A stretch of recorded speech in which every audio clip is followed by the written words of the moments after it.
जो बच्चा 6 months to a year में obese होता है सारी में obese। Screen time till 2 years of age zero screen. ठीक है। 1 सेकंड के लिए भी आपने बच्चे को स्क्रीन नहीं दिखाना, ठीक है। It's a very highly addictive and it messes your brain very bad। Okay, ये भी एक बड़ी गलत मिसकंसेप्शन है कि सी सेक्शन आसान तरीका है जी, कट लगाओ बच्चा निकालो।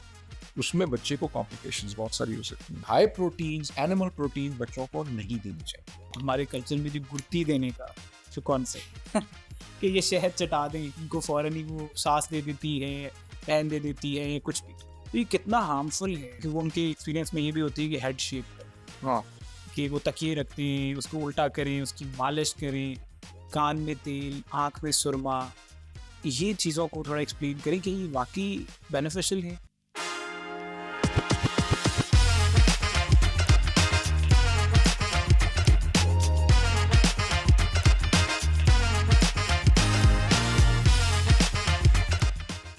Sir, thank you so much for joining us on the show.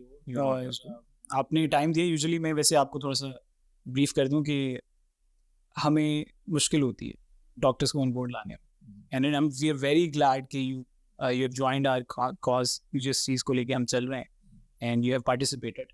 So thank you so much doctor साहब। no, you're most welcome. And I appreciate young people like you who are doing something for the society right now.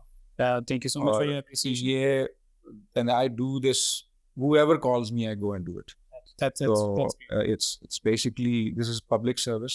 जितनी ज़्यादा मैं help कर सकूँगा किसी माँ की या किसी न्यू पेशेंट्स की। अब मेरे जो मरीज़ हैं जो मेरे पास आते हैं, जो patients, they are mostly new parents and they have million questions and so it's always good to get this thing out there so that people can go online or Right. whatever websites like yours or sir, आपके आने से Instas or- पहले हमने भी इसी तरह लोगों को गाइड किया कि पेडियाट्रिशियन हमारे पास आ रहे हैं क्योंकि आपके क्वेश्चन है, और काफ़ी बल्क में हमारे पास क्वेश्चन आए जो हम आपसे पूछेंगे। Sure। उससे पहले तो सर, पेडियाट्रिशियन होता कौन?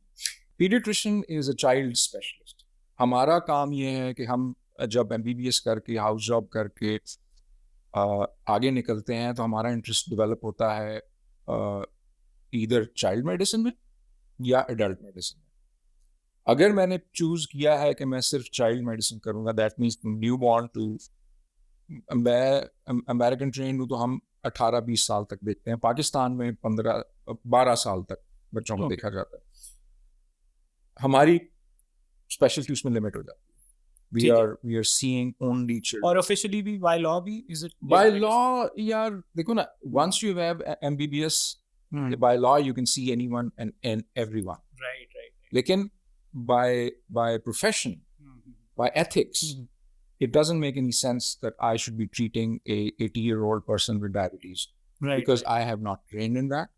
मैंने ट्रेनिंग की है सिंपल बच्चे, न्यूबॉर्न से लेकर 18 साल के बच्चे। स्पेशलाइज हो जाएगा तो और बेहतर। एग्जैक्टली। और हमने उनको डिवाइड कर दिया। Right। और paediatrician is a child specialist basically, so सिर्फ बच्चे देखता है। परफेक्ट। देखने को तो आप सब कुछ देख सकते हो, लेकिन definition of a pediatrician is a person who sees children from a certain age। Right. तो सर, हम स्टार्ट इसको इस तरह से करेंगे कि जो न्यू बॉर्न बेबीज, ठीक है, हम उसको स्टेप बाय स्टेप ज़ाहिर ग्रेजुअली उस पर बात करेंगे कि क्या कॉम्प्लिकेशन आती हैं एज ए ग्रो ओल्डर। तो न्यू बॉर्न बेबीज की सबसे पहले कॉम्प्लिकेशंस क्या है, और क्या वो मिसकंसेप्शन और क्या वो गलतियां हैं जो पेरेंट्स करते हैं, और उनको कैसे मैनेज किया जा सकता है? कोशिश ये होनी चाहिए कि नेचुरल डिलीवरी हो। नेचुरल डिलीवरी का मतलब ये है कि नेचुरल, मतलब she should go into proper labour, right, and she should deliver normally. Okay sir, इसमें सी सेक्शन का और नॉर्मल डिलीवरी है, this is what I am getting eight. इसके नॉर्मल डिलीवरी का मतलब नॉर्मल डिलीवरी। ओके, सोचो 1 minute के लिए अपने दिमाग में बात सोच लो कि you are in a remote area, किसी गांव में आप बैठे हो, ना आपके पास सी सेक्शन की फैसिलिटी है, ना आपके पास कुछ, आपने नॉर्मल डिलीवरी करनी है। सही है, बिल्कुल ठीक, उस तरफ जाओ। ठीक है। और खुदा ना खास्ता अगर माँ को कोई कॉम्प्लिकेशंस नहीं है, जैसे मैंने कहा डायबिटीज है या हार्ट डिजीज है या कोई और क्रॉनिक इलनेस है, तो नॉर्मली नॉर्मल डिलीवरी ही होगी। ठीक है। सी सेक्शन उस वक्त किया जाता है जब कॉम्प्लिकेशंस हो जाते हैं, ठीक है। और फिर ये भी एक बड़ी गलत मिसकंसेप्शन है कि सी सेक्शन आसान तरीका है जी, कट लगाओ बच्चा निकालो। उसमें बच्चे को कॉम्प्लिकेशंस बहुत सारी हो सकती हैं, ब्रीदिंग कॉम्प्लिकेशंस हो सकती हैं और साइज का फर्क पड़ सकता है। तो let's put it this way कि caesarean section is an alternative to normal delivery, meaning कि हमसे नहीं हुई डिलीवरी तो हमें सी सेक्शन करना पड़ा. सही है. इट वाज अ नेसेसिटी, ठीक है. Not a luxury. ठीक है ना. Makes sense. सो इस बात को अगर हम अपने दिमाग में रख लें तो फिर हमें बात सही समझ आ जाती है. अब मैं ये नहीं कहता कि सी सेक्शन नहीं होना चाहिए, वो जरूर हो, रीजन बताओ. बच्चा जो है वो प्रॉपरली फिक्स नहीं हुआ, वहाँ माँ को कॉम्प्लिकेशंस हो गई हैं, माँ का ब्लड प्रेशर बहुत शूट कर गया है, और फिर वो मेडिकल टर्मिनोलॉजीज आ जाती हैं, या फिर बच्चे का साइज बहुत बड़ा है या बहुत छोटा है, बच्चा डिस्ट्रेस में चला गया, तो उसके लिए पर रीजन होना चाहिए. ये नहीं कि जी हाँ चलो जी इस वाली एवरीथिंग इज हेल्दी तो उसको कन्वीनियंस के तौर पे बस उसको. हाँ सर इसमें फायदे क्या हैं नॉर्मल डिलीवरी और सी सेक्शन बॉर्न बेबी में? देखो अल्लाह ने आपको एक नेचुरल उसमें रखा हुआ है, ठीक है ना. मैं हमेशा इस बात को कंपेयर करता हूँ इंसान और जानवरों की, ठीक है ना. और ये हमारी बहुत सारी चीज़ों में आगे जाके भी ये चीज़ें ये कंपेयर होंगी कि हम भी जानवर हैं ना. जानवर तो कोई सी सेक्शन नहीं करते, ठीक है, नॉर्मल डिलीवरी करते हैं, नॉर्मल होती है, ठीक है, कॉम्प्लिकेशंस होते हैं तो मर जाते हैं या कुछ भी, उसके लिए हमारे पास साइंस है, हम बचा लेते हैं. Whenever you go natural, it's normal. Meaning कि बच्चा हेल्दी पैदा होगा, कोई कॉम्प्लिकेशंस नहीं होंगी. हम अब जितना अरसा मैं न्यूनेटोलॉजी में या नर्सरी में काम करता रहा, सबसे ज़्यादा कॉम्प्लिकेशन वाले बच्चे हमारे पास आते ही सी सेक्शन वाले. वो किस तरह की कॉम्प्लिकेशन जो मोस्ट कॉमन सांस की प्रॉब्लम. अच्छा. जब बच्चा माँ की बर्थ कैनाल में से गुजर रहा होता है, डिलीवर हो रहा होता है, तो उसकी पूरी बॉडी स्क्वीज हो रही होती है, ठीक है. आपके लंग्स में अब बच्चा माँ के पेट में तैर रहा है पानी के अंदर, ठीक है ना, यूट्रस के अंदर, उसके मुंह के अंदर, लंग्स के अंदर हर जगह पानी भरा हुआ. जब आप नॉर्मल नेचुरल डिलीवरी करते हो तो वो स्क्वीज होता है, स्क्वीज होकर जब बाहर निकलता है तो उसका सारा लंग्स का पानी निकल जाता है. ठीक है ना. तो उसमें ये होता है कि आप जब सी सेक्शन के अननेचुरली बच्चे को खींच के निकाल लोगे, उसके लंग में पानी तो होगा, ठीक है, ब्रीदिंग इश्यूज हो जाएंगे, ब्रीदिंग इश्यूज होंगे, उसको नर्सरी में लेके जाएंगे, निमोनिया हो सकता है, फला चीज हो सकती है, so natural delivery is always the best. अच्छा सर, ये तो एक हो गया ना कि टाइम रिलेटेड कि ठीक है बच्चा बड़ा हो रहा है, कि लाइफ लॉन्ग इम्पैक्ट्स भी पड़ते हैं. लाइफ लॉन्ग इम्पैक्ट इतने नहीं है, मतलब अब यार बात वही है कि अब हम नेचुरल वर्सेस अननेचुरल में बहुत ज़्यादा फंस चुके हैं, ठीक है ना. हम यहाँ पे ऑर्गेनिक और ये और फलाम बातें करते हैं, आप वेस्टर्न वर्ल्ड को देख लो, वो हर चीज़ अननेचुरल कर रहे हैं, ठीक है. प्रोसेस्ड फूड खिला रहे हैं बच्चों को, प्रोसेस्ड मिल्क दे रहे हैं बच्चों को, हर चीज़ में एडिशन डाल रहे हैं, फार्मूलाज पिला रहे हैं, सारा कुछ कर रहे हैं, बच्चे सर्वाइव कर रहे हैं ना. ठीक है, लॉन्ग टर्म है या नहीं है अब वो तो मतलब स्टडी से पता चलेगा, और लगता भी है. सो जितना आप नेचर के करीब रहोगे उतना फायदेमंद रहोगे, राइट, अनलेस कि कोई आपको खुदा ना खास्ता कोई प्रॉब्लम है, ठीक है, बाय बर्थ कोई इशू, ठीक है ना. सो यस, एज पर से ये कहना कि जी एक vaginal delivery, normal vaginal delivery वाला बच्चा जो है वो हेल्दियर होगा सी सेक्शन पे, दैट इज नॉट ट्रू. वो इम्यूनिटी के लिहाज से भी कोई डिस्कशन करते हैं लोग, इनकी इम्यूनिटी बेहतर रहती है कुछ, वो दूसरी डिस्कशन. ओके, वो दूसरी डिस्कशन, वो जो मैंने तुम्हें पहले कहा ना कि अगर माँ अच्छा खाना खाती, माँ अपनी सेहत का ख्याल रखती है, अपनी विटामिन्स प्रॉपर्ली लेती है, और फिर जब बच्चा पैदा होता है उसको अपना दूध पिलाती है, सही है, ठीक है ना. that is when the immunity comes into play, right. अच्छा, as you said कि अब जब बच्चा लाइफ में आ गया है उसके बाद आप लोगों की रिस्पॉन्सिबिलिटी स्टार्ट हो जाती है. तो लेट्स इमेजिन किसी का भी बिल्कुल न्यूबॉर्न बेबी पैदा हुआ है, राइट अवे वो क्या स्टेप्स है जो वो लेने चाहिए? देखो नेचुरली जब बच्चा पैदा होता है तो आजकल तो वो कैंगरू केयर और पता नहीं क्या क्या साइंटिफिक वर्ड्स आ गए हैं, विच इज मतलब जो हम पहले किसी ज़माने में वैसे ही करते होते थे कि बच्चा पैदा हो तो उसको माँ के साथ लिटा दो, कोशिश करो कि वो माँ का दूध उसी वक्त पी ले, ठीक है ना. हम ये उन सिचुएशंस की बात कर रहे हैं जहाँ पे माँ होश में है और नेचुरल डिलीवरी में सी सेक्शन नहीं हुआ, व्हाटएवर. तो बच्चा जो है पहला टच उसका जो है मदर के साथ होना चाहिए, स्किन टू स्किन केयर होनी चाहिए. फिर उसके बाद माँ का दूध वहीं से शुरू होना चाहिए, ओके, वहीं से उसको पिलाना चाहिए. पहले 24 से 48 घंटे में माँ जो है वो शायद दूध इतना प्रोड्यूस ना कर सके, लेकिन एक चीज़ हम जिसको कहते हैं कोलोस्ट्रम, जो नेचुरल प्रोटीन्स और एंटीबॉडीज होती हैं, वो बहुत इंपॉर्टेंट होती है बच्चे के लिए। और ये मिसकंसेप्शन कि जी बच्चा भूखा रह गया, ये नहीं होता। अगर नॉर्मल हेल्दी 2.5 साढ़े 3 किलो का बच्चा है ना, तो पहले 24-48 घंटे में अगर दूध ना भी पिए तो कोई फर्क नहीं पड़ता, उसको अच्छा। ज़रूरत ही नहीं। ओके। आपने करना ये है कि माँ का दूध उसको पिलाना है जब जब चांस मिले और जब जब बच्चे को भूख लगे। अच्छा, इसमें लोग भी जनरली करते हैं कि अगर वो ज़ाहिर है वो मदर उस तरह से ब्रेस्ट फीडिंग नहीं करवा पा रही और वो मे बी शायद सी सेक्शन से हुए, तो वो फ़ौरन ही जो पाउडर मिल्क है उस पे शिफ्ट कर देते हैं। तो आप यही बता रहे हैं कि 48 आवर्स तक उस तरह से कोई जरूरत कॉम्प्लिकेशन नहीं। अगेन देखो ना, ये बड़ी ब्रॉड चीज़ है। अब एक 1.5 किलो का बच्चा पैदा हुआ, अब उसको तो नहीं इंतजार किया जा सकता, उसको तो 2-2 घंटे बाद फीड चाहिए ना। बिल्कुल ठीक है ना। हम नॉर्मल हेल्दी बच्चे की बात कर थोड़ी देर के लिए अगर दिमाग में आप अपनी ये बात बना लो कि 2.5 से 3.5 किलो का बच्चा है ना, हम उसकी बात कर लेते हैं सिर्फ, बिल्कुल ठीक जो नॉर्मल डिलीवरी हुई है बिल्कुल या सी सेक्शन की हुई है। ठीक है। हम उन बच्चों की तरफ नहीं जाते जो हार्ट डिजीज के साथ पैदा हुए हैं, हम उन बच्चों की तरफ नहीं जाते जो 1-1 1.5 किलो के छोटे छोटे बच्चे होते हैं, उनकी केयर बिल्कुल स्पेशलाइज होती है। ठीक है। उसमें फिर वो बातें नहीं आती। अच्छा, इसमें सर थोड़ा सा इसको आगे लेके चलते हैं कि जनरली जो रूटीन बन जाती है कि बच्चा रो रहा होता है तो उसको फॉरेन दूध पिला दिया जाता है, तो वो क्या कोई रूटीन भी है जो जिसको ख्याल में रखना ज़रूरी है बच्चों को दूध पिलाने की, या जो रोना है एक्चुअली बच्चे रोते एग्जैक्टली हैं क्यों? अच्छा, इसमें यह है कि जो मोड ऑफ कम्युनिकेशन है, थोड़ी देर के लिए सोचिए, बच्चा आपके साथ कम्युनिकेट कैसे करेगा? कुछ भी चाहिए होगा उसको, रो, सही। राइट, he'll cry और she'll cry। और उसको भूख लगी है रोएगा, नींद आ रही है रोएगा, गर्मी लग रही है रोएगा, डायपर चेंज करना है रोएगा, ठीक है ना, गर्मी लग रही है, सर्दी लग रही है। तो ये कैसा कि जी बच्चा रो रहा है उसको दूध पिला दो, नो। अगर आपने अच्छा प्रॉपर उसको ब्रेस्ट फीड किया है, 5 से 10 मिनट तक ब्रेस्ट फीड किया है, और 10-15 मिनट बाद बच्चा वो उठ के रोना शुरू हो जाता है, तो that means you have to look at other things, दूसरी चीज़ों की तरफ देखो कि और क्या मसला हो सकता है। ठीक है। क्या बच्चा जो है उसका डायपर चेंज करना है, या वो जो सिर्फ चाह रहा है कि मुझे उठा लो गोद में, यार मुझे अपने साथ लगा लो,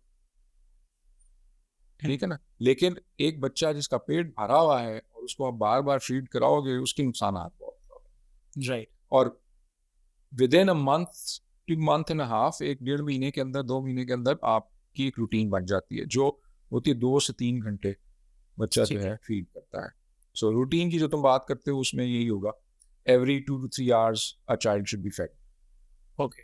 अब उसमें भी ये है कि जी कुछ बच्चे जो हैं 4-4 घंटे 5-5 घंटे सोए रहते हैं, लेकिन फिर जब उठते हैं तो हर घंटे बाद दूध मांगते हैं। ठीक है। तो 24 घंटे के अंदर अंदर उनको पहले 2 से 3 माह में उनको अबाउट 24 अकाउंट्स दूध चाहिए होता है। ठीक है। अब उसमें अनफॉर्चुनेटली प्रॉब्लम ये हो जाती है कि अगर हम ब्रेस्ट फीड कर रहे हैं तो वो फिर गेज नहीं किया जा सकता। उसकी बड़ी जनरल और वेग सी टर्म है एक्सेसिव मिल्क कंजम्पशन, क्योंकि हर किसी की ये सब्जेक्टिव भी हो सकती है। कुछ की दादी बुतन कुछ नहीं है खवाओ इतने गोल जाले, मतलब जो एक कल्चरल, हम थोड़ा सा उसको भी नुआंस को जरा डिस्कस करते हैं। तो उसमें सर इस चीज को मेजर करने का एग्जैक्ट तरीका क्या है कि how much milk? Weight gain. Okay, weight gain and child growth. सही। जो हम मतलब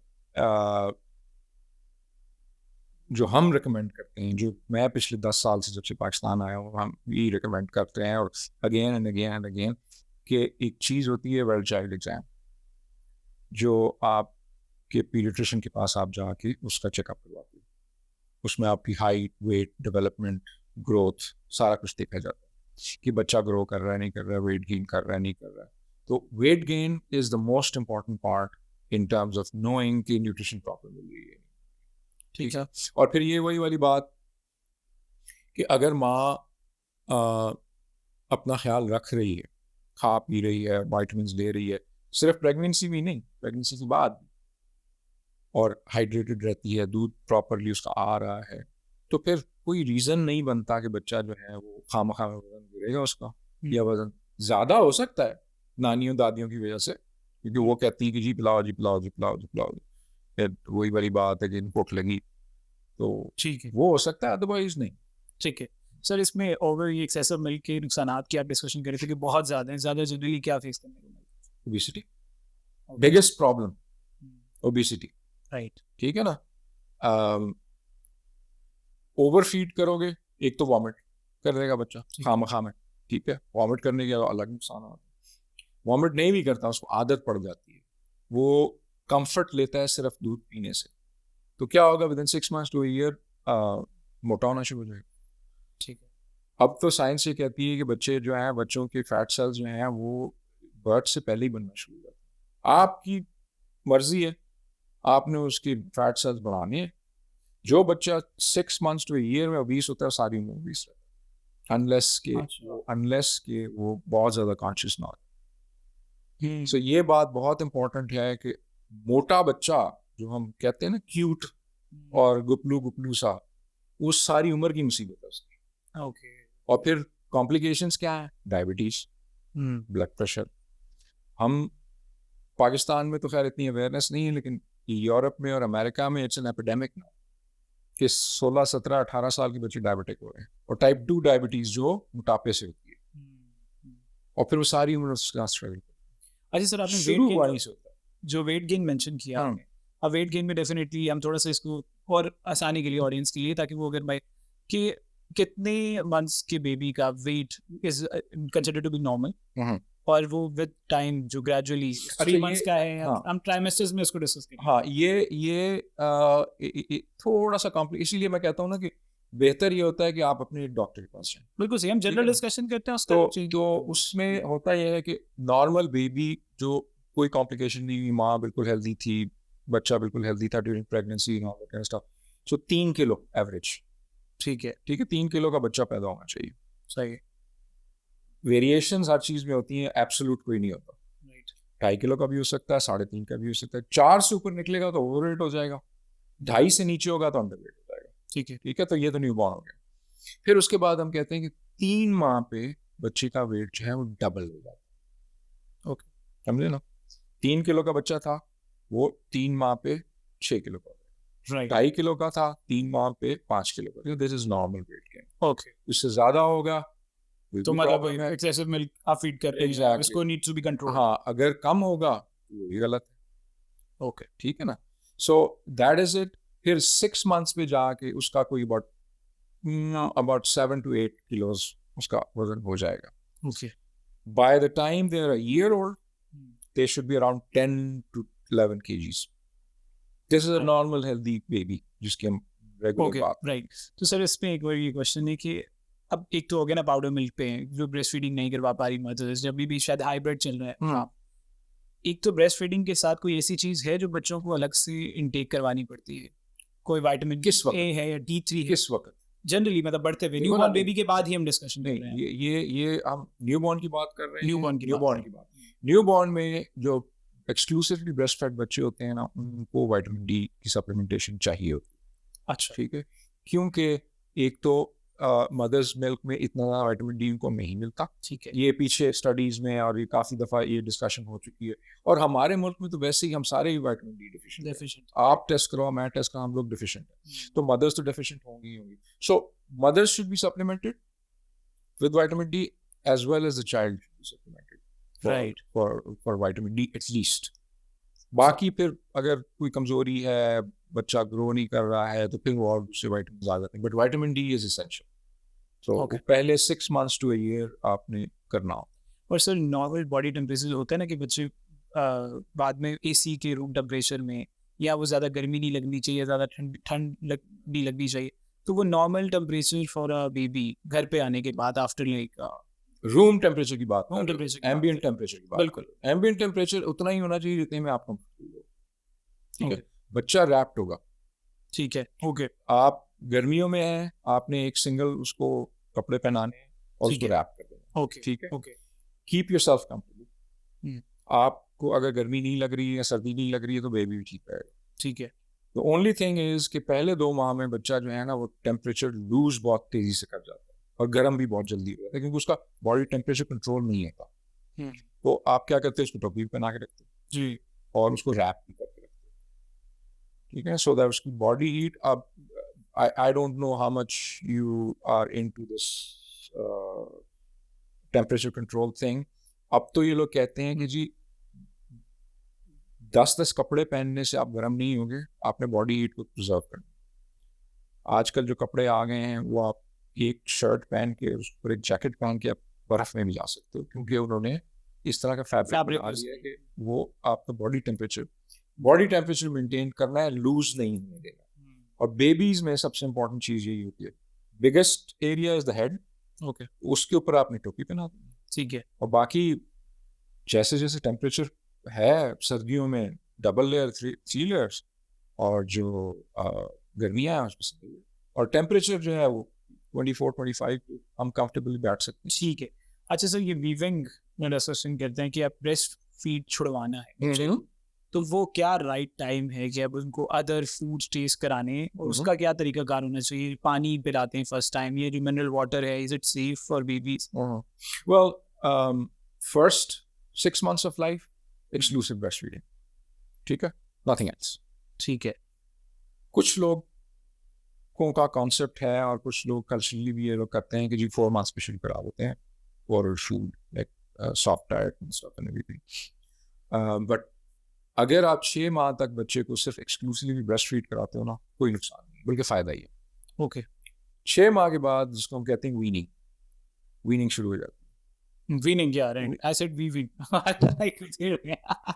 सो वीनिंग का मतलब ये है कि आपने अब बच्चे को खाना इंट्रोड्यूस करना है। क्यों? इसलिए कि अब बड़ा हो गया और माँ का दूध उसको पूरा नहीं पड़ेगा, ठीक है ना, और कोई वजह नहीं। उसकी ग्रोथ के लिए जरूरी है कि वो खाना शुरू कर दे, ठीक है ना।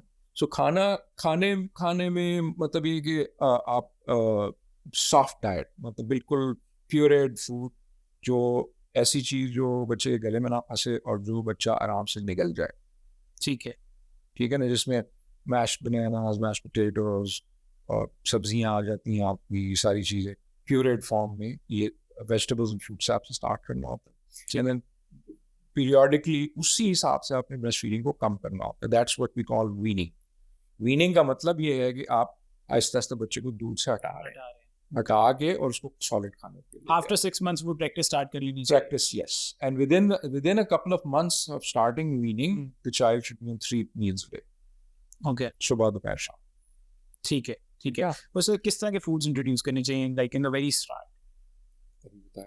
आपने सर सब्जियां और फ्रूट बस, और उसके साथ carbohydrates. Sir why not meat, chicken, fish? You know that's a good question. इस पे डिस्कशन अभी तक क्लोज नहीं हुई है। ओके, बहुत सारी बातों पे बहुत दफा अभी ये वही वाली बात है कि कोलेस्ट्रॉल अच्छा होता है या बुरा होता है। कभी कहते हैं कि कोलेस्ट्रॉल अच्छा है, कभी कहते हैं नहीं अच्छा है, कभी कहते हैं बुरा है, कभी कहते हैं नहीं बुरा है। This is a discussion, scientific, just try to be safe and give them vegetables. तो उसमें डिस्कशन ये थी कि हाई प्रोटीन्स, एनिमल प्रोटीन बच्चों को नहीं देनी चाहिए जल्दी। क्यों? इसलिए कि there is a chance that they might develop allergy to that particular food. But अभी रिसेंटली एक स्टडी पब्लिश हुई है जिसने हिला दिया दुनिया को, कि पीनट एलर्जी का नाम सुना है? पीनट एलर्जी है, मूंगफली जो होती है, उससे मतलब it's one of the deadliest allergies. जिन बच्चों को एलर्जीज होती हैं वो अगर वो सूंघ भी ले ना उसका पाउडर, तो वो शॉक में चला जाता है और he can die from it और she can die from it, ठीक है। तो वो इतनी सिवियर पीनट एलर्जी। तो इंस्ट्रक्शंस ये होती थी कि जी बच्चे को पीनट आपने पहले साल में नहीं इंट्रोड्यूस कराया, बचा के रखो, क्योंकि अर्ली इंट्रोडक्शन करोगे तो उसको एलर्जी हो जाएगी। राइट। रिसेंटली अभी 6 महीने पहले एक स्टडी पब्लिश हुई है बड़े लार्ज नंबर बच्चों की, उसने ऑपोजिट कह दिया कि जितनी जल्दी इंट्रोड्यूस कराओगे उतना चांसेस है कि उसको एलर्जीज नहीं होगी। राइट। तो ये मैं तुम्हें साइंस की बात बता रहा हूँ कि जो तुम्हारा सवाल है कि why not meets, I don't know, बड़ी सब्जेक्टिव बात है इसमें, सब्जेक्टिव स्टडीज हैं। Yes, you know lot of people मेरे पास नहीं आते ना, मुझसे पूछने नहीं आते, वो कहते हैं कि जी हम तो अंडा भी खिला रहे हैं जी, गोश्त भी खिला रहे हैं, बच्चा 6 महीने का है। But try to be safe for उस, अगर बच्चा ठीक हैंडल कर रहा है, ठीक है तो ठीक है। सर ये बच्चे जब पैदा होते ही जो हमारे कल्चर में जो गुर्ती देने का जो कॉन्सेप्ट कि ये शहद चटा दें, इनको फौरन ही वो सांस दे देती है, पैन दे देती है, या कुछ भी, तो ये कितना हार्मफुल है और इसका क्या नुआंस? सिंप्लीफाई कर दिया था ना स्टेटमेंट को, exclusive breast feeding, nothing more nothing less, ठीक है। नुकसान होता है या नहीं होता है, फायदा होता है या नहीं होता है, ये कोई वो नहीं है। अब मेरे पास जो नानियां दादियां आती हैं वो मुझे रोज एक नई चीज सिखाती हैं। परसों ही एक आंटी आई थी, उन्होंने कहा कि जी मैं इसको सुहागा दे दूं। अच्छा। अब मुझे बताओ सुहागा क्या होता है, मुझे नहीं पता। सुहाना होता है, सुहागा, अच्छा, ओके। उस सोने पे सुहागा नहीं कहते, हाँ, सुहागा दे दूं। अब मैं कहूँ आंटी मुझे नहीं पता सुहागा होती क्या चीज़ है, कि जी वो एक जड़ी बूटी होती है जिसको आप पीस के और उसके छोटा सा इतना उसकी जुबान पे, मैंने कहा उससे क्या होगा, उसका पेट ठीक रहेगा। मैंने कहा आप उसको सिर्फ माँ का दूध पिए और कुछ नहीं। शहद चटाना, चाय पिलाना, एक मेरा मरीज था क्लासिकल, तो कहता है कि मुझे बड़े फख्र से उसने मुझे बताया कि मेरे बच्चे को पैदा होते ही मैंने उसको कोक पिला दिया, कोक पिला दी, कोक पिला दिया, फख्र से बता रहा है, हंस के बता रहा है। तो दैट इज समथिंग। तो सिंप्लीफाई करने का आसान तरीका है एक्सक्लूसिव, बस, इससे आगे सवाल ही कोई नहीं है। ना शहद, ना गुट्टी, ना पता नहीं और क्या क्या चीजें उन्होंने बनाई हुई हैं, किसी चीज की जरूरत नहीं है, सिर्फ माँ का दूध। राइट। अच्छा सर, अगर जो कुछ केसेस में जाहिर है कि ब्रेस्ट फीडिंग नहीं कर रहा चाइल्ड, तो उसमें क्या प्रिकॉशंस हैं, क्या आप उस मेथड्स को यूज करके उस चीज को? यार देखो, ब्रेस्ट फीडिंग ना करने का सवाल पता नहीं होता।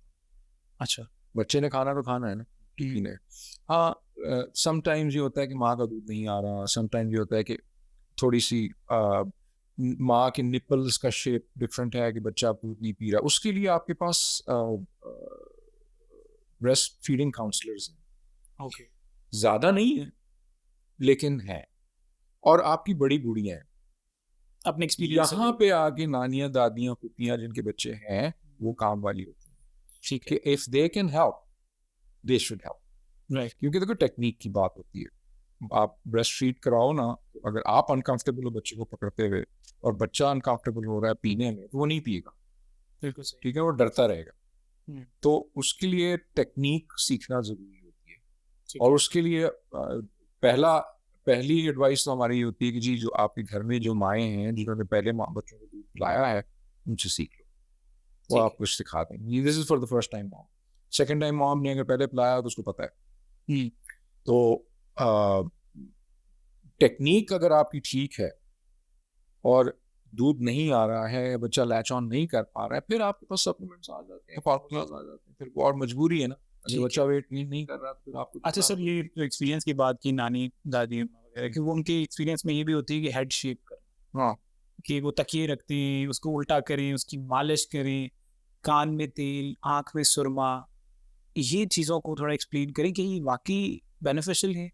ये थोड़ी सी ब्रॉडर कॉन्वर्सेशन हो जाएगी। It's a cultural, right, there is nothing scientific about it. Right. अब मेरा जो सबसे सिंपल आंसर लोगों को होता है जब उनसे सवाल करते हैं, तो मैं कहता हूँ यार बाहर के जो गोरे हैं, यूरोपियन है या अमेरिकन है, उनका कभी सुना है किसी ने सुरमा लगाया? वो सुना है कभी सर बनाया? और वो आपसे ज़्यादा खूबसूरत लंबे चौड़े हैं, 6-6 साढ़े 6 फुट के जवान है, उनके तो किसी ने सर नहीं बनाया, और ना ही उनके कोई सर टेढ़े मेढ़े लंबे चौड़े हो रहे हैं। उन्होंने नहीं किया तो आपको क्या जरूरत है? But then it becomes cultural. तुम अगर पिशावर वाली साइड पे, पठानों वाली साइड पे निकल जाओ ना, तो पता क्या करते हैं, बच्चे को ऐसे खींच के ना लंबा करके उसको लपेट देते हैं कपड़े में, ठीक है। बच्चे का नेचुरल जो बॉडी पोस्चर होता है ना वैसे होता है, टांगे भी उसकी फ्रॉग लाइक कहते हैं, जिस तरह मेंढक होता है ना वैसा होता है, दैट इज नॉर्मल। ओके, आपने बच्चे को वैसे छोड़ देना होता है, आहिस्ता आहिस्ता वो ठीक हो जाएगा। लेकिन ये लपेट के बांध देती क्योंकि टांगे सीधी हो जाएंगी, बाजू सीधी हो जाएंगे।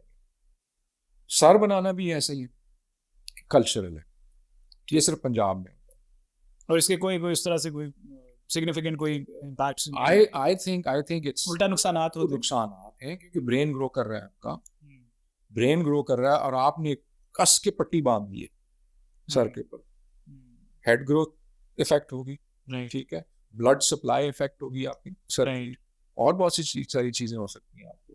अच्छा, और नेचुरल वे में भी अगर आपको बहुत शौक है, बहुत शौक है आपको सर बनाने का, तो वो पिलोज रख दो नीचे, वो आजकल नए वाले आए हैं, अगर आप लोग बहुत पैसे हैं बिल्कुल, तो ला के रखो उसके सिर के नीचे। अगर उससे सर बन जाता है तो बन जाएगा, नहीं बनेगा तो नहीं बनेगा। राइट। अच्छा सर, कोई और कोई केस आया हो आपके पास और आप जैसे होता है ना सर पकड़ के बैठ जाते हैं, हम भी बैठ जाते हैं अक्सर, मतलब लोगों की रिक्वायरमेंट आती है रिश्ते रिलेटेड, तो हम भी सर पकड़ लेते हैं ये कैसे, तो आपके पास आया हो कि इतनी मिसकंसेप्शन, कोई जहन में आता हो कोई इस तरह का केस? यार ये तो रोज की बात है। फिर भी सर कोई एक दो केसेस जो लोगों एक को दो जैसे अवेयरनेस हो जाए। देखो, अवेयरनेस की बात ये है कि सबसे इम्पोर्टेंट चीज जो है वो जो हम शुरू से बात करते हैं जी, कि जी नेचुरल रहो जितना नेचुरल रह सकते हो। ठीक है, ठीक है, पहले 6 माह में बच्चे को सिर्फ माँ का दूध पिलाओ, कोई इधर उधर के टोटके ना करो, कोई गुटियां ना दो, कोई गैस होती है बच्चे को गैस होने दो, कोई बात नहीं, रोएगा थोड़ी सी गैस पास करेगा ठीक हो जाएगा, रोएगा रोएगा ठीक हो जाएगा, थोड़ी सी बच्चे की मालिश करके सुला दिया ठीक हो गया। मसला वहां पे शुरू होता है जहां पे 1940s 1800s की मेडिसिन स्टार्ट कर दी जाती है। अब मेरे पास ऐसे केसेस भी आए हैं जिसमें अल्लाह माफ करे कि बच्चे को उन्होंने पता नहीं क्या क्या क्या खिलाया और बच्चा जो है वो कमज़ोर होता गया और उसका लिवर बढ़ गया और उसको मतलब पॉइजनस हो गई। किसी ज़माने में हमारी दादियाँ, ये कोई इतनी पुरानी बात नहीं और अभी भी होता होगा कि बच्चा अगर बहुत खूबसूरत और पला हुआ मतलब रंग रूप वाला लाल सुर्ख है ना, उसको जौंके लगा दे, गंदा खून निकाल ले।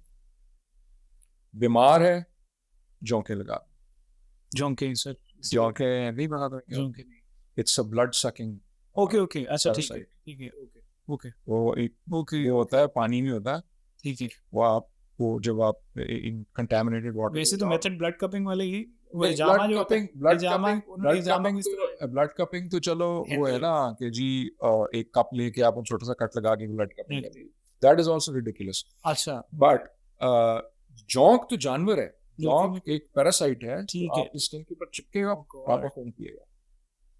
ये ये प्रैक्टिस होता है इधर, ये मैं पहली दफा था मैं बता रहा हूँ, मेरी दादी अच्छा, और मेरी दादियों के जमाने के लोग करते थे। ओके, ये कोई इतनी पुरानी बात पुरानी बात नहीं नहीं है ना, आज से 40-50 साल पुरानी बात। है। अब होता है या नहीं होता, जौंकी भी नहीं मिलती होंगी। थैंक गॉड नहीं मिलती। अफीम चटाना, अच्छा, हम्म।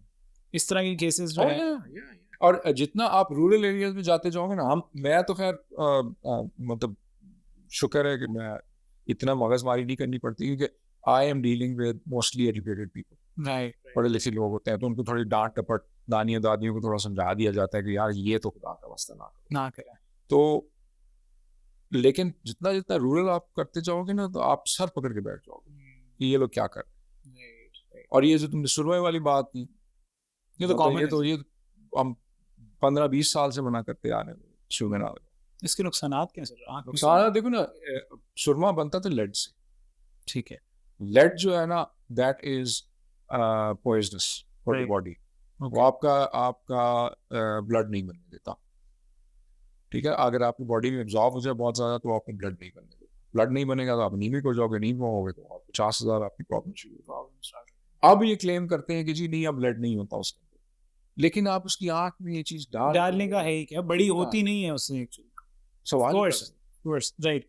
अच्छा सर, इसमें कि कुछ पेरेंट्स हैं ज़ाहिर है जब घर पे हैं, अब उन्होंने रात सोते हुए बच्चे को ना दरमियान में रख लिया, ठीक है, और इस तरह के केसेस भी हुए हैं कि सफोकेशन की वजह से द बेबी डाइड, रात को सोते हुए पता नहीं चलता नींद में, तो इज इट बेटर कि उसको हम अलग से सेपरेट कॉट में उसको रख लिया जाए? कल्चरल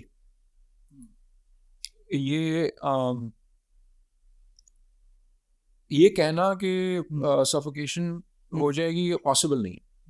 एक माँ बच्चे को सफोकेट नहीं होने देगी कभी भी। ये या तो उसने कोई नशा किया होगा या कोई साइकोलॉजिकली बीमार होगी।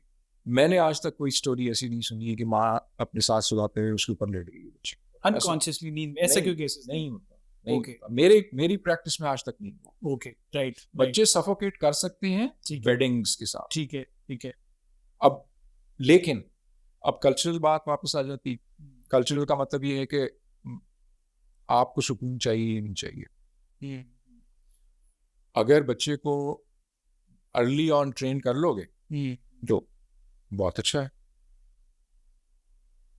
मतलब जब बच्चे को आपकी जरूरत है, आपका दूध पीना है उसने, आप उसको दूध पिलाओ, अपने साथ रखो, ठीक है। लेकिन जब बच्चा सो जाए तो Right. उसको अगर आपने क्रिब में डालना है तो ये ट्रेनिंग है उसकी ओके, इंडिपेंडेंस की, ठीक है। कि जी वो आराम से अपनी इंडिपेंडेंटली सो जाएगा, फिर आपकी लाइफ भी Right. 1000 दर्जे आसान हो जाएगी। ये तरह आप सुकून से सो सकोगे, आपको हर वक्त ये फिक्र नहीं पड़ी हुई होगी कि मैं इसके ऊपर ना चढ़ जाऊं, मैं इसको सफोकेट ना कर दूं। तो ये थोड़ा सा इसमें ये थोड़ा सा साइकोलॉजिकल क्वेश्चन हो जाएगा कि इससे बच्चों की मेंटल हेल्थ पे इफेक्ट होता है कि वो समहाउ अफेक्शन चाह रहे होते हैं, कोई टच या मदर टच जो उनका होता है, तो वो सेपरेशन एंजाइटी या कुछ। Of course, that is again a totally different discussion. लेकिन I am of the fact कि वही कल्चर है। अगर आप गोरों को देखोगे और हमें देखोगे, हम लोग बहुत नीडी और बहुत ज़्यादा अटैच्ड और माँओं के पीछे फिरने वाले, सारी उम्र माँ माँ माँ माँ करने वाले लोग, that is not always very good, ठीक है ना। ऑन द अदर हैंड गोरे बिल्कुल डिटैच हो गए एक दूसरे के साथ, मतलब वो इतना ज़्यादा करते हो, दैट इज आल्सो नॉट। इसका balance so there is a balance between. Balance मैं कह रहा हूँ ना कि आप बच्चे को उठाओ, ठीक है, सारा दिन उठा के रखो, लाड करो, अपना दूध पिलाओ, ठीक है, अपने साथ चिपका के रखो। सर्टेन टाइम्स जब आपने नैप लेना है, मैंने आपको बिस्तर में डाल दिया तो क्या हुआ भाई, इसमें नाराज होने वाली कौन सी बात। राइट। अच्छा सर, दो हैबिट्स जो हैं बच्चों की जो डेवलप हो जाती हैं, एक तो ये कि वो जो स्वाइंग करने वाले ना पेरेंट्स को ना वो मसल्स बन जाते हैं, मैंने देखा है लोगों के आसपास ना, तो वो उनको नॉर्मली रोने लग जाए, हल्का से झूला दोगे और झुलाते ही रहोगे, या वो कोई इलेक्ट्रिक कार्ड जो है वो बेबी कार्ड ले ली, तो वो उस कॉर्ड में भी कंफर्टेबल सो जाएंगे। और दूसरा ये कि एट द सेम टाइम उसमें ये कि मोबाइल स्क्रीन को कोई कार्टून लगा दी, wheels on the bus go round round, और बच्चा चुप करके एकदम शिफ्ट कर लेता है। और ये मैं 4-5 महीने के बच्चे की बात कर रहा हूँ जिसकी शायद कॉन्शियस सेंसेस उस तरह से डेवलप नहीं। तो उन हैबिट्स को एक तो छुड़वाया कैसे जाए, इनके नुकसानात भी हैं। देखो, हैबिट्स बनाई ना जाए, ओके, नंबर 1। जो तुम्हारी ये 2 डिफरेंट बातें हैं। Screen time till 2 years of age, zero screen time, ठीक है। 1 सेकंड के लिए भी आपने बच्चे को स्क्रीन नहीं दिखाना, ठीक है। It's a very highly addictive and it messes your brain very badly, okay, ठीक है ना। आपकी ब्रेन वायरिंग को तबाह कर देगी। ये हम अब एपिडेमिक देख रहे हैं ऑटिज्म का, और स्क्रीन ऑटिज्म जिसको हम कहते हैं, कि जी जो बच्चे ज़्यादा से ज़्यादा स्क्रीन टाइम करते हैं वो ना बोलते हैं, ना उनको सोशल एक्टिविटीज़ आती हैं, ना वो सोशल इंट्रैक्शंस कर सकते हैं, वो नॉर्मल ह्यूमन बीइंग्स की तरह बिहेव ही नहीं कर रहे। And I see this in my practice every single day, ठीक है। और माओ का क्या है कि फ़ोन पकड़ाया, आसान, बच्चा हैबिट्स पे भी इफेक्ट होता है, वो बच्चा खाना उसका फोकस इधर होता है, मोबाइल की स्क्रीन देख रहा है। दूसरी बात जो आपने की रॉकिंग इज समथिंग दैट, देखो तुम्हें भी मैं अगर किसी कॉर्ट में बिठा के रॉक करूँ ना तो तुम्हें नींद आ जाएगी। Rocking is a soothing thing. Rocking आपने करनी to certain extent is fine, मतलब आप कोई अननेचुरल चीज नहीं कर रहे, लेकिन ये जो तुम कह रहे हो ना कि थोड़ा चींचू की तो हिलाना शुरू कर दिया, वो नहीं। मतलब ये कि सुलाते हुए अगर आपने थोड़ा बहुत रॉक करना है बच्चे को, या थोड़ा सा उसको शूद करना है, बहुत सारी माएँ क्या करती हैं, baby bath and then massage करती हैं उसको, and the baby goes to sleep, right, which is okay. और ये कोई ऐसी आदत स्लोली एंड ग्रेजुअली जैसे जैसे बच्चा जो है उसका क्या कहते हैं उसको, सेपरेशन एंजाइटी एंड कॉन्फिडेंस बढ़ता जाता है ना, वो बेहतर होता है। अच्छा सर, इसमें अगर हैबिट्स डेवलप हो गई तो ऐसी क्या प्रिकॉशंस या कोई मेथड्स टेक्निक्स हैं कोई जिनको ग्रेजुअली देखो ये वो हैबिट्स नहीं हैं जो कोई नुकसान दे, ठीक है ना। हैबिट्स नुकसानदेह हैं आपकी स्क्रीन टाइम, ठीक है। हैबिट्स नुकसानदेह हैं प्रोलॉन्ग बॉटल फीडिंग, हैबिट नुकसानदेह है अगर आप एक बच्चा जो है 3 साल का हो गया उसको ब्रेस्ट फीड कर रहे हैं। हैबिट्स नुकसानदेह हैं ये पेसिफायर्स जो हैं आपके, शुरू में पहले 6-8 महीने साल तक आई डोंट माइंड, क्योंकि वो स्पेसिफाई करने के लिए आपने चूसनी लगा दी बच्चे ने, ठीक है। सो गया, ठीक है, सुकून में आ गया, लेकिन you have to get rid of that. And then there are certain वही डेवलपमेंट की बात आ जाती है ना, हर बच्चे की डेवलपमेंट के एक स्टेजेस होते हैं कि जी, जैसे हमने कहा कि exclusive breast feeding till 6 months, उसके बाद फिर वीनिंग शुरू। इसी तरह अगर आप बॉटल फीड कर रहे हैं फॉर एनी रीजन, 2 साल से पहले बॉटल फीड बंद कर दो। हम अमेरिका में तो साल के बाद बंद करा देते। ठीक है। तो सर मोबाइल स्क्रीन छुड़वाने का क्या तरीका होना चाहिए? जैसे बच्चा जो बहुत रो रहा है और वो आदत डाल दी तो बस रोने दें। हाँ, खुद ही ठीक ये वही वाली बात है ना कि तुम बच्चे को लेके जाते हो एक स्टोर पे, उसने चिप्स का पैकेट उठा लिया, तुमने कहा नहीं, नहीं खाना, क्या करेगा? रोएगा और आप टेंट्रम थ्रो करेगा, जमीन पे लेट जाएगा। आपने क्या करना है? 2 choices हैं आपके पास, या खिला दो या ले यार बेटा माफ कर जा, दूसरा है नो। नो मीन्स नो, मैंने कह दिया नो, तो अब नहीं हो सकता। वहां पे स्ट्रिक्ट हो जाना से बहुत ज्यादा बेहतर जरूरी है। स्क्रीन टाइम जो आप आज तक आप स्क्रीन टाइम जिन लोगों ने गलती से करवा लिया है बच्चों को, मेरा मशवरा ये होगा कि बंद करो और रोने दो और एंगेज करो उसको डिफरेंट एक्टिविटीज। अभी मेरे पास काफ़ी सारे पेशेंट्स हैं जो आजकल मैं ट्रीट कर रहा हूँ इसी चीज़ के लिए, और उनको मैं यही सिखाता हूँ कि थोड़ा सा एंगेज कर लो, खिलौनों से खेलो, बातें करो, बाहर ले जाओ, और drastic improvement with in 6 months to a year बच्चा जो है बिल्कुल नॉर्मल होना शुरू हो जाता है। ठीक है, थोड़ी सी मेहनत चाहिए, और आप माँ बाप बने क्यों हो भाई? अगर आपसे मेहनत नहीं है, बच्चे को मोबाइल ही पकड़ाना था तो पैदा क्यों किया था? Right, perfect. अच्छा सर, इसमें जो आपने टेंट्रम्स का जिक्र किया है बच्चों के, और कुछ जनरेशनल भी आपको चीज़ें, हैबिट्स मेरे ख्याल आती हैं या नहीं, ये भी आप बेहतर बता सकते। तो टेंट्रम वाले किड के साथ किस तरह से डीलिंग की जाए? टेंट्रम का मतलब मुझे बताओ। सो टेंट्रम ये कि जिद्दी एकदम जिद पकड़ ले, एकदम रोने लग जाए, एकदम मतलब बाइपोलर डिसऑर्डर की बात नहीं करें, एकदम हंसने लग जाए, बट ऐसे लाइक हर चीज़ में मूडी, क्रैंकी, बिला वजह भी रोना, मतलब आउट ऑफ स्क्रीन है नहीं है, तो उस तरह के बच्चे की तो माएँ भी फ्रस्ट्रेट हो जाएंगी, इंसान है, ठीक है, तो उनको कैसे डील किया? देखो, उसमें 2 चीज़ें हैं। एक तो ये है कि या तो कोई प्रॉब्लम है, जिस तरह तुमने कहा बाइपोलर डिसऑर्डर, ठीक है, बाइपोलर डिसऑर्डर बच्चों में मोस्टली इरिटेबिलिटी के साथ आता है, ठीक है ना, बच्चा खामखा में इरिटेट हुआ होता है, छोटी छोटी बात पे अपनी बहन बहन से और पड़ता है और अपने आप को नुकसान पहुंचाता है, whatever, that is a disease. तो वो तो आपने डील नहीं करनी, वो तो आपने डॉक्टर के पास। बाकी ये टेंट्रम्स और एंगर और ये सारी चीजें जो आप बात कर रहे हो ना, ये either it's given by you, ठीक है, एज अ पेरेंट, ठीक है, you allowed it to happen when they were babies, right, ठीक है। ये जी जब 2 साल का था, 1.5 साल का था, तो चिंग चिंग करता था, तो आप उसके हाथ में चीज पकड़ा देते थे, और जो जिस तरह मैंने कहा कि स्टोर में जाके उसने थोड़ा बहुत शोर किया, तो वो सॉलिडिफाई होना शुरू हो जाती है, ठीक है, फिर उसको तोड़ना बहुत मुश्किल होता है। Okay. तो डिसिप्लिन के लिए आपने एक स्ट्रेट लाइन क्रिएट करनी होती है कि इससे आगे आपने नहीं जाना, अगर इससे आगे आप जाओगे तो फिर रो, छलांगे मारो, जो करना है करो। लास्ट थिंग आ जाती है पर्सनैलिटी, ठीक है, उसका कोई इलाज नहीं। तुम्हारे बच्चे होंगे, एक बच्चा बहुत मेलो होगा, खुश रहेगा, कोई भी बात कहोगे मान लेगा, और गुस्सा करेगा लेकिन हद तक करेगा। दूसरा बच्चा होगा, उसने तुम्हारी जिंदगी हिसाब कर देगी, हर बात तो गुस्सा भी करेगा, लड़ाइयाँ भी करेगा, वो भी करेगा, वो उसकी पर्सनैलिटी, अनफॉर्चुनेटली उसका काम कुछ नहीं। राइट, तो ये कैटेगरीज जो है ना, ये थोड़ा सा इसको डिफाइन करना पड़ता है। Okay, right. सो सर, काफ़ी इंसाइटफुल था और काफ़ी क्वेश्चन हमने एड्रेस किए हैं, एंड बड़े तरीके से, इवन मैं खुद माशाल्लाह going to be selling it like going to be father, तो मुझे भी काफ़ी हेल्प होगी। हमने इस सब सिचुएशन में ना सर माओ को ज़्यादा डिस्कस किया।